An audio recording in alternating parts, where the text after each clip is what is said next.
quartier commerce, plein centre-ville de Daloa. Depuis qu'il passe sa retraite, Célestin et sa famille n'ont pas d'eau dans leur robinet, faute de canalisation. Il y en avait, mais tout est bouché. C'est gâté. Donc jusqu'au jour d'aujourd'hui, on n'a pas de l'eau. C'est comme ça.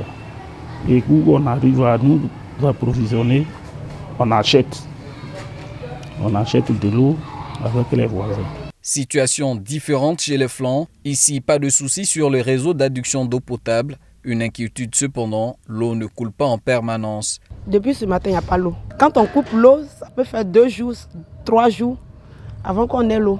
À l'origine de cette situation, la vétusté des infrastructures et le déficit de production d'eau potable que connaît la cité des Antilopes.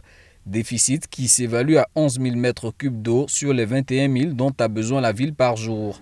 Cette situation relève désormais du passé avec la mise en service ce vendredi de 3 unités de production d'eau potable en mesure de produire 6 000 mètres cubes supplémentaires.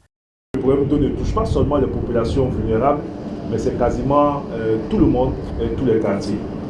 Et donc nous ne pouvons que vous dire encore merci et à travers vous, remercier encore une fois son Excellence, le Président de la République, son Excellence Alassane Ouattara et le Premier ministre Patrick Hachi. Ce n'est pas tout. Des travaux de renforcement de l'alimentation en eau potable ont été lancés par la même occasion.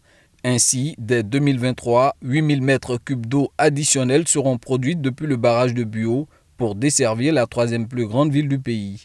Nous aurons au total 23 000 mètres cubes jour pour un besoin de Daloa et environ estimé à 21 000 mètres cubes jour. Le travail que nous allons démarrer aujourd'hui va permettre de garantir jusqu'en 2040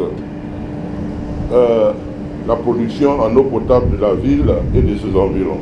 Les travaux de renforcement de l'alimentation en eau potable de la ville de Daloa vont coûter plus de 23 milliards de francs CFA sur un financement de 170 milliards de francs CFA octroyé à la Côte d'Ivoire par la Chine dans le cadre d'un projet qui concerne 12 grandes villes du pays.